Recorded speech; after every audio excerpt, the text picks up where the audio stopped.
Olá! A escritora paulista Lígia Fagundes Telles foi uma das mais importantes escritoras do século XX e XXI. Escreveu inúmeros romances, mas foi como contista que ela realmente era considerada a melhor. Ela tem vários livros de conto. Aqui no canal eu tenho também vários vídeos sobre suas obras que eu vou deixar os links na descrição. Quanto mais vídeos você assistir sobre Lígia, mais você vai conseguindo criar um painel sobre a obra dela.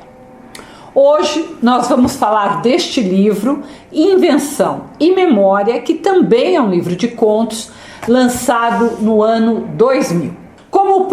Eu gosto bastante desse livro porque, como o próprio título já diz, ela vai misturar as suas memórias a invenções, a fatos de ficção. Esse livro ganhou, inclusive, o Prêmio Jabuti, tá? Então é um ótimo livro. São ao todo 15 contos. Eu vou resumir alguns contos que eu considero que são mais representativos e mais importantes do livro e depois vou fazer uma breve análise do livro inteiro.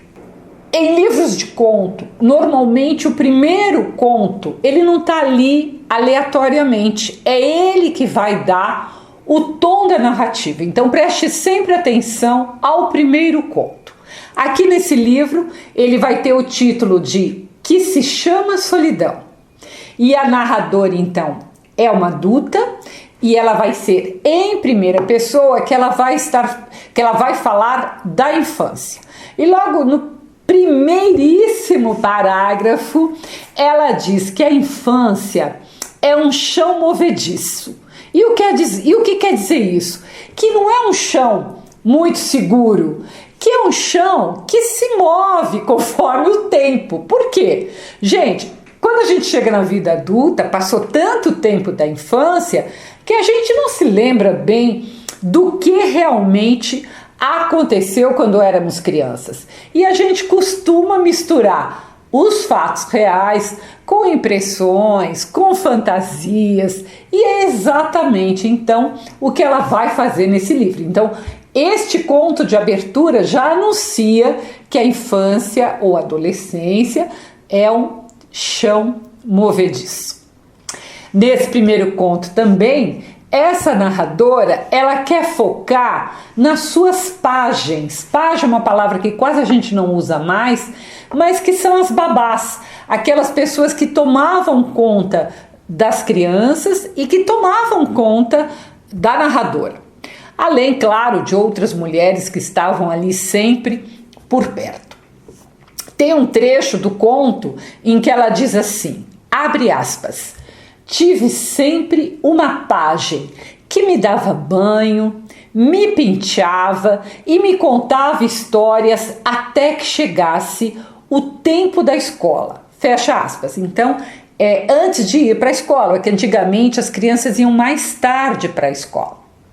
Ela vai falar da pajem Maricota, que fugiu com um trapezista de circo, que era muito divertida. Vai falar da Leocádia, outra pajem que gostava muito da mãe da narradora, de ouvir a mãe da narradora tocar piano. Vai falar da Custódia, que era uma cozinheira ali já de certa idade, que mascava fumo e sabia fazer peru de Natal. Além, claro, de uma tia que morava com eles, a tia Laura, e da própria mãe. Então, você percebe que é uma infância cuidada por muitas mulheres afetuosas. Além disso, o texto também faz a crítica social, disfarçada ali de memória, de nostalgia. Quando a narradora, que era criança, ela pede mais cana-de-açúcar para a pajem Maricota, que era uma mulher negra, e a resposta vem enfurecida. Abre aspas. Pensa que sou sua escrava? Pensa, a escravidão já acabou. Fecha aspas. A narradora era muito criança, ela não entendeu e ela perguntou ao pai o que era escravidão. Mas ao invés dele responder, o pai começou a recitar Navio Negreiro, de Castro Alves. O que confundiu, claro, né, muito mais a menina. Então, na hora que ela vai fazer as lembranças, obviamente, ela já sabe o que é escravidão. Mas naquele momento que aconteceu, ela não sabia.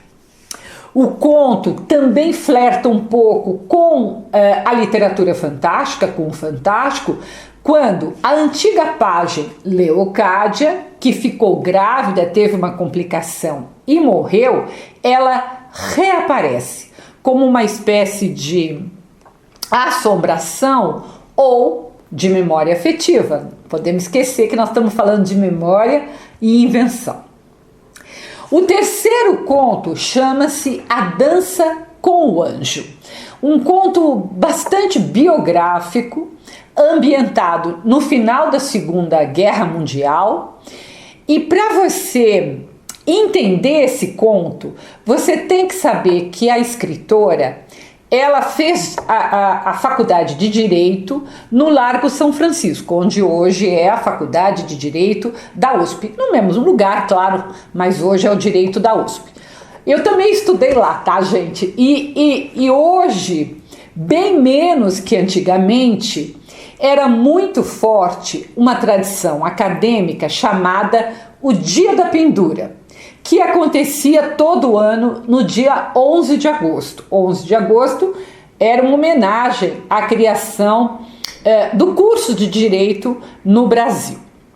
Então, nesse dia, a tradição era que os estudantes de Direito iam para um restaurante, comiam, bebiam e na hora de pagar a conta, ao invés deles pagarem, eles tinham uma carta do Grêmio, né, da Faculdade de Direito, e eles mandavam pendurar a conta. Por isso, então, o Dia da Pendura.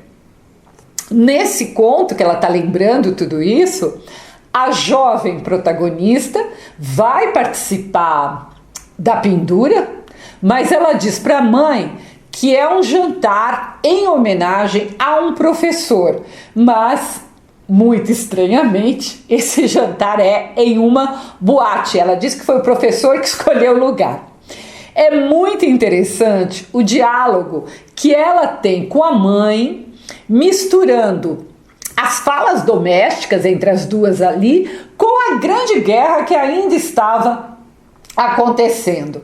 E ela diz que a guerra doméstica, para tentar convencer a mãe a deixá-la ir na boate, parecia ainda mais difícil do que a guerra de verdade, tá? Então esse era o ambiente da narradora quando ela era, então, universitária. Já na boate, ela é estranha, né? Tanta bebida, tanta fartura. E em um determinado momento, um rapaz que parece um anjo, que ela nunca tinha visto antes, pede que ela o acompanhe, meio que para dançar, mas que venha com a bolsa.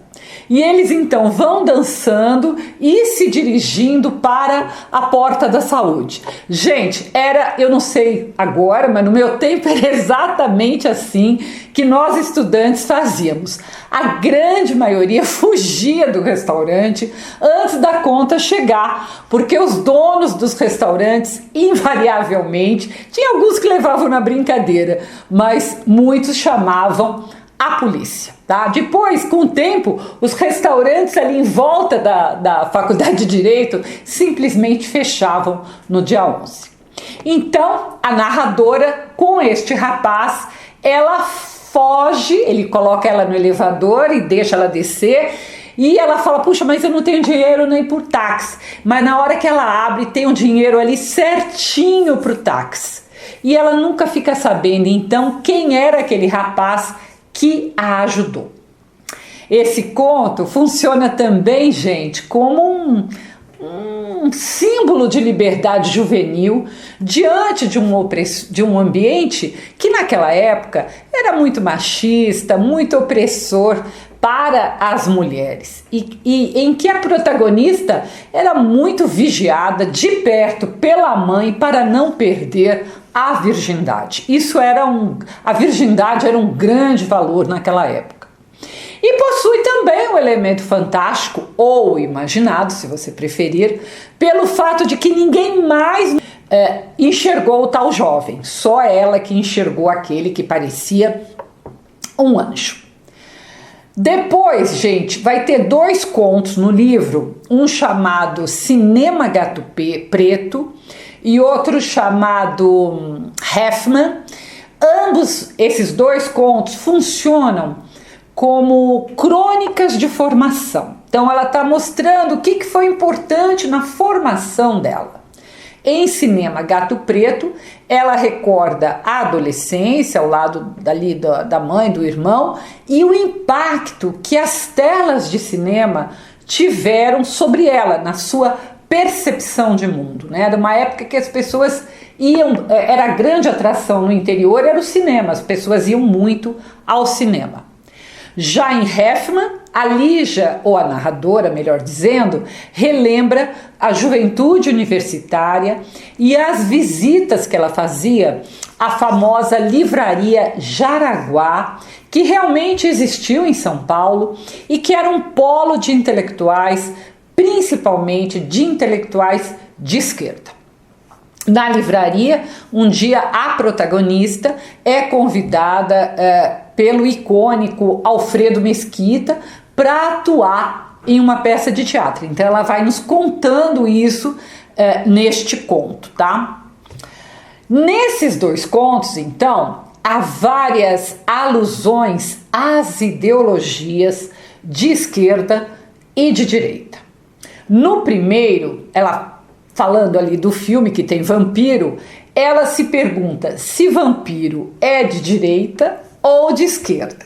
E ela conclui que, sem dúvida, devia ser um parasita que já nasceu dono de castelo e que nunca precisou trabalhar.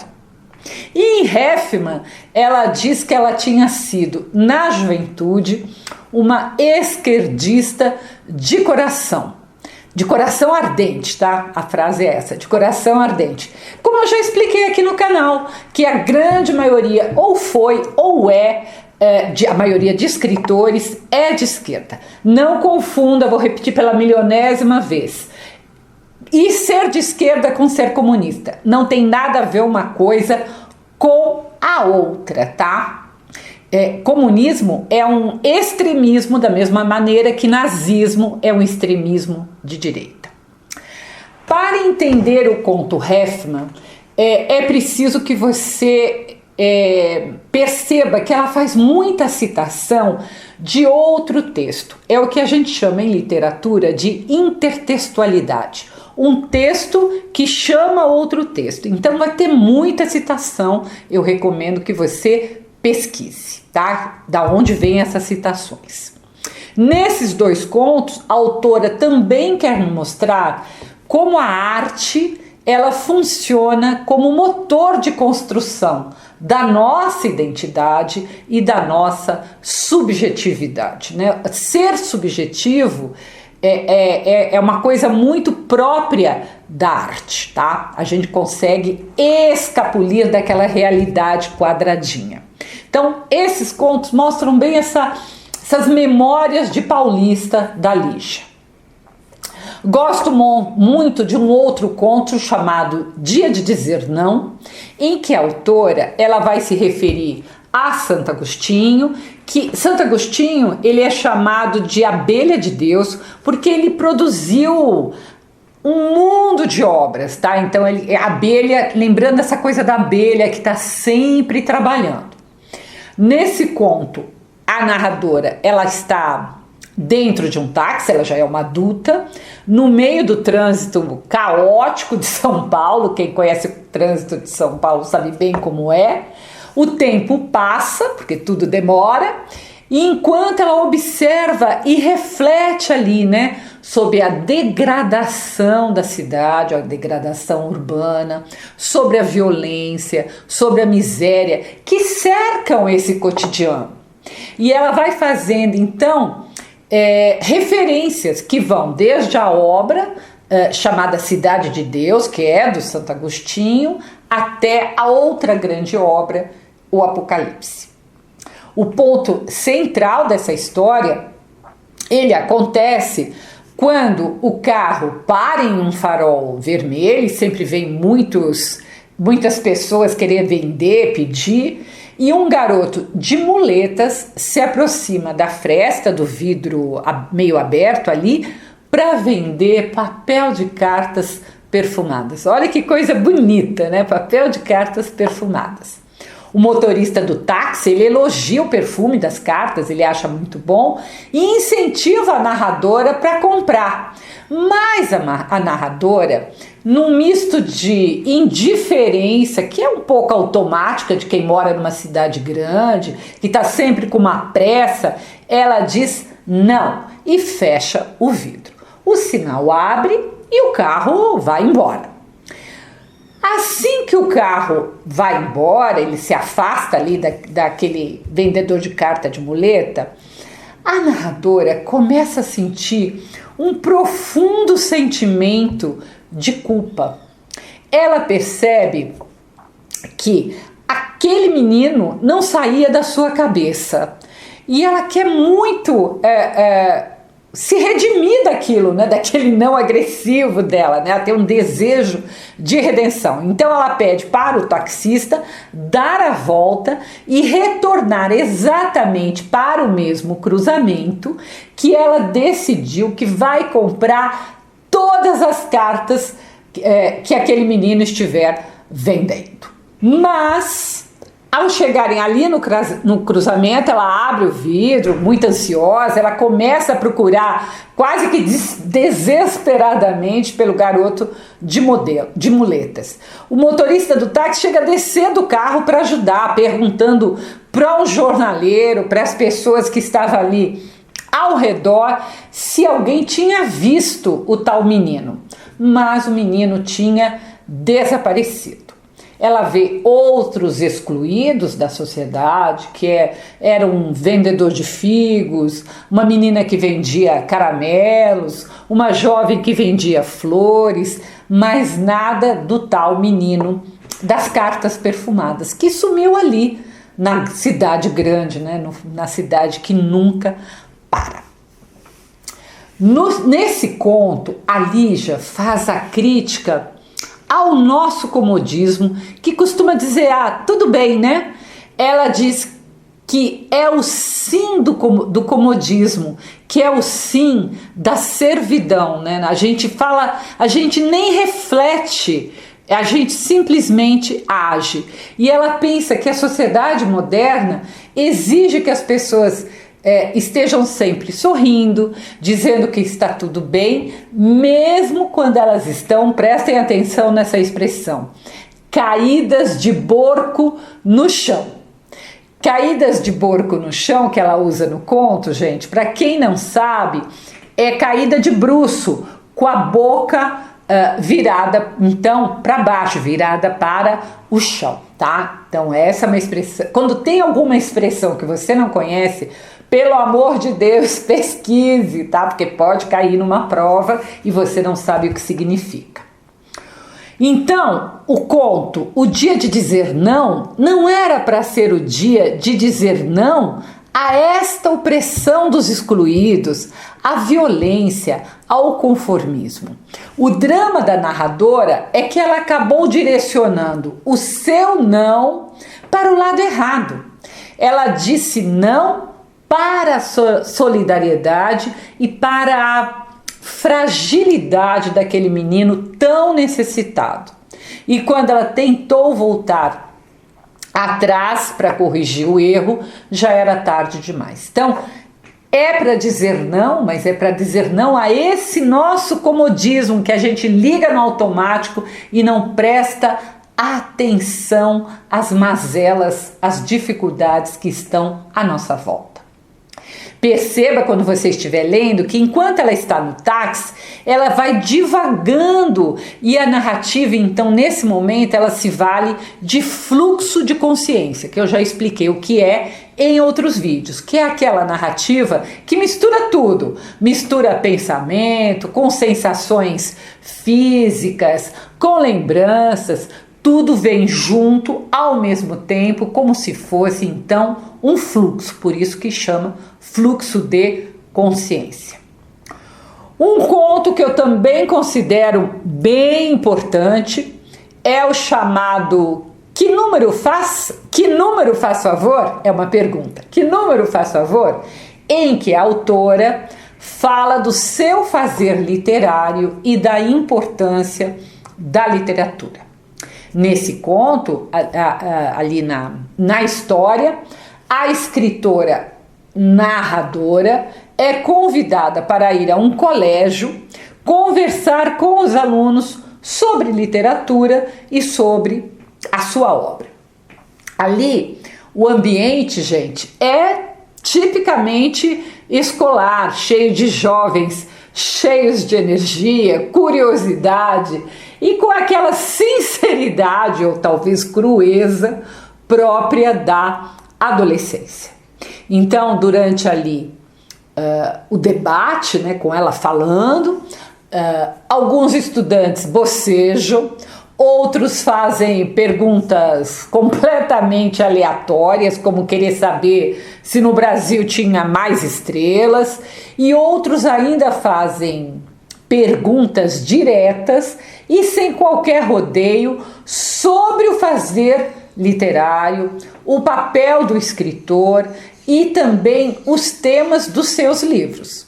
E uma menina chega até a perguntar a ela se ela, como autora, não tinha exagerado em alguns textos. E isso deixa, claro, a autora se perguntando até quando ela teria de ficar se justificando pelo que tinha escrito. Eu cheguei a ver uma palestra da Lígia Fagundes Telles quando ela era viva e ela era fantástica em palestras, gente. Ela era muito, muito, muito boa.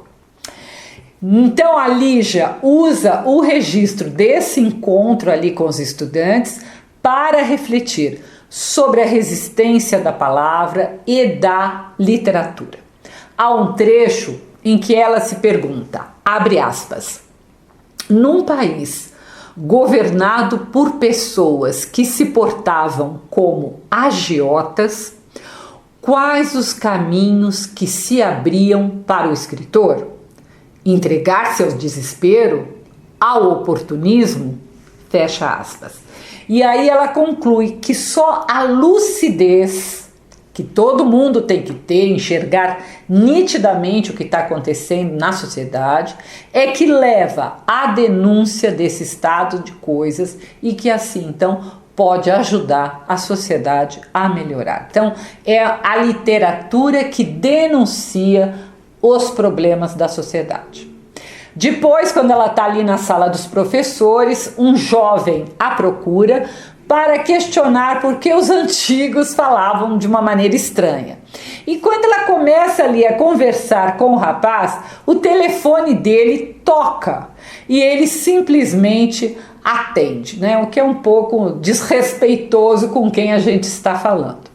E ela escuta então o rapaz dizer: "Que número faz favor?", que é o título do conto e que também vai lhe fazer recordar quando ela mesma, quando ela era muito jovem, ela estava numa declamação de poesia e no meio da poesia que a menina, outra menina ali estava declamando, tinha uma telefonista que perguntava: "Que número faz favor?". Então é um pouco pensar em que número nós queremos estar. A expressão "que número faz favor" entra na narrativa como um simbolismo, como a ideia de que a sociedade moderna distrai as pessoas daquilo que é importante, seja com ligações inocentes, que a gente atende e para de conversar com quem está do nosso lado, ou ainda vocês podem fazer a relação com os dias de hoje e com o tempo enorme que as pessoas perdem nas redes sociais, quando poderiam estar dedicando esse tempo ao desenvolvimento de si mesmas, né? Estudando, lendo, se desenvolvendo, ou então ajudando a sociedade. Então, você vai escolher que número dentro dessa sociedade você vai ser. Você vai ser a pessoa que vai fazer diferença ou você vai ser apenas mais um número? Da mesma maneira que o primeiro conto de um livro tem de ser muito bem escolhido, pois vai dar o tom das histórias e da narrativa, como eu já falei, o último conto de um livro de contos também costuma ser importante porque ele vai fechar uma ideia geral, ele vai fechar o livro. E é o que acontece com o último conto, chamado Nada de Novo no Fronte Ocidental, em que ela e a mãe estão tomando lanche, conversando ali, né, aquela conversa de todo dia. O mundo ainda está vivendo a Segunda Grande Guerra e elas conversam sobre a guerra e a autora lembra que ela tem uma farda e que ela participou de um treinamento. A Lígia, além de fazer direito, ela fez também educação física, tá? Ela participou de um treinamento e que ela defenderia o país se fosse preciso.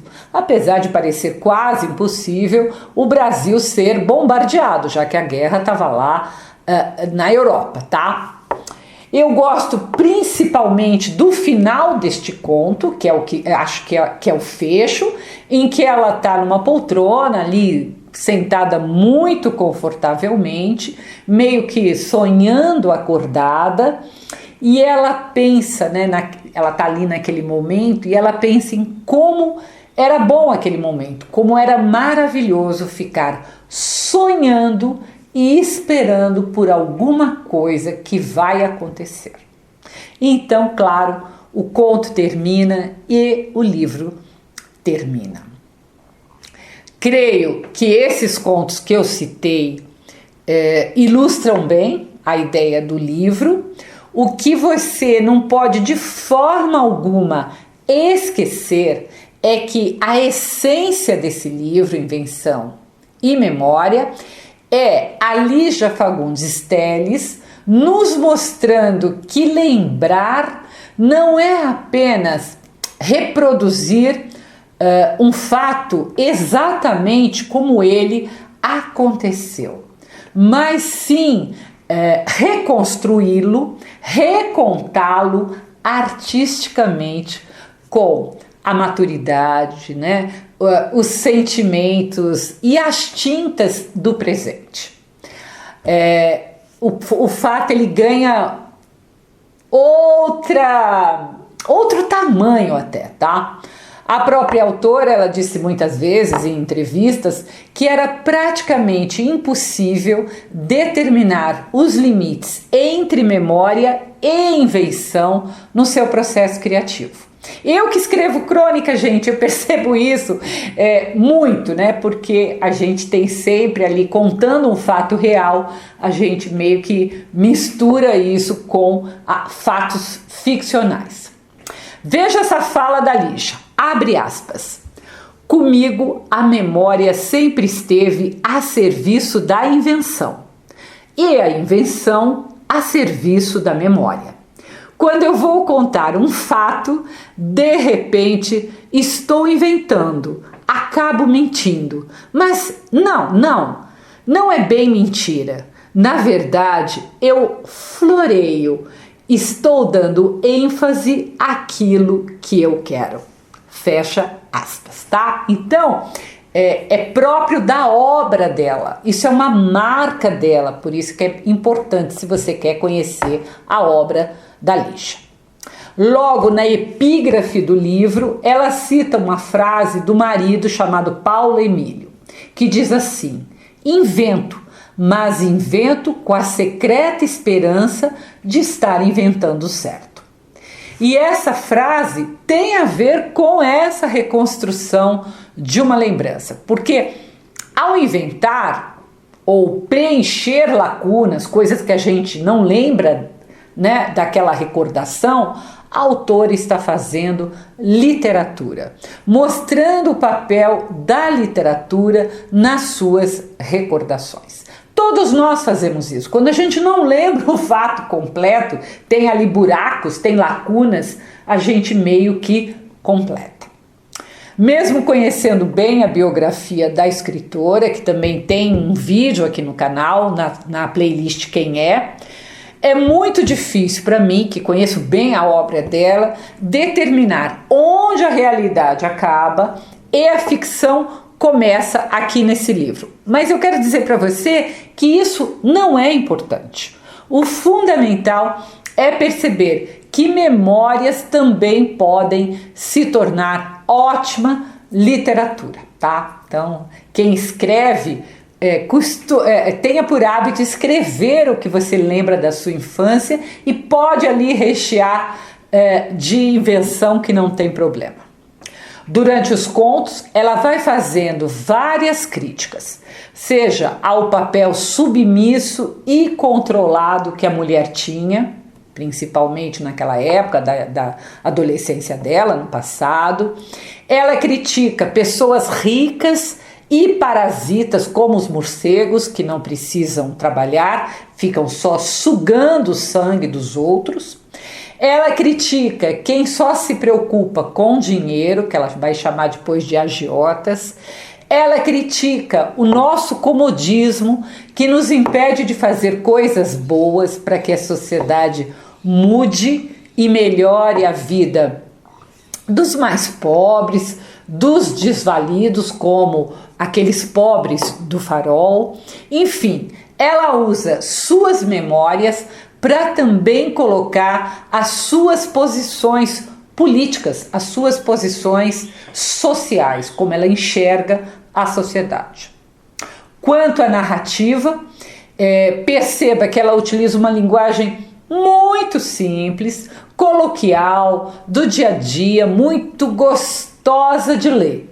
E é por isso, por utilizar essa linguagem, que ela vai rechear de expressões muito populares. Uma das expressões que ela usa é, abre aspas, a Inês é morta. Quando é que a gente usa isso? A gente usa quando aconteceu alguma coisa, não tem mais o que fazer, a gente fala, paciência, a Inês é morta. Uma outra expressão que ela usa quando ela diz, abre aspas, Matilde já tinha dobrado o cabo da Boa Esperança. Quando você ouvir alguém falando isso, quer dizer que a personagem Matilde era velha, e a gente usa também no dia a dia. A parte mais difícil, no meu entender, é realmente as muitas citações de outras obras. Lígia era uma mulher extremamente culta, que lia muito, e que a gente vai chamar então, como eu já expliquei, de intertexto. Recomendo fortemente que você pesquise, tá? Aqui no canal eu já fiz vários vídeos sobre obras que ela cita nos contos e que podem então lhe ajudar a compreender melhor os contos. Vá anotando ali as obras que ela cita. Se você não souber nada sobre a obra que ela cita, dê uma pesquisada. O fluxo de consciência que eu falei que aparece, ele aparece muito esporadicamente. Então, não é uma marca desse livro e não dificulta ou a leitura ou a compreensão. Quanto à narradora em primeira pessoa, creio que há uma unidade. Nós podemos identificar a mesma narradora em várias fases da vida. Narradora que só se revela integralmente como Lígia Fagundes Telles no conto chamado Rua Sabará 400, em que ela fala do marido, Paulo Emílio, e ela dá o nome completo do filho, que se chama Gofredo Telles Neto. Então, ela só se identifica como Lígia neste conto. A gente imagina que todos são, a narradora seja a escritora Lígia, mas ela só se identifica nesse. É isso, é um livro pequeno, fácil e muito prazeroso de ler. E se você quiser conhecer minhas crônicas, eu as publico todas as terças-feiras no meu site www.miriambevilacqua.com.br. Deixe seu comentário, seus pedidos de que livro você gostaria que eu analisasse e compartilhe esse vídeo com quem precisa, que vai fazer alguma prova. Como eu digo sempre, vamos ser generosos. Até o próximo post.